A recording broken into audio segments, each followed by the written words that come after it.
As part of our ongoing commitment to sustainability, Brisbane Airport has introduced a carbon offset program. Simply put, a carbon offset compensates for carbon dioxide emissions by funding equivalent CO2 savings elsewhere.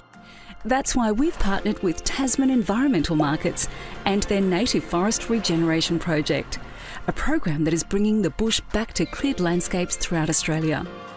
Using figures from the National Transport Commission, we've calculated that on an average return trip to Brisbane Airport, cars will emit around 15 kilograms of CO2.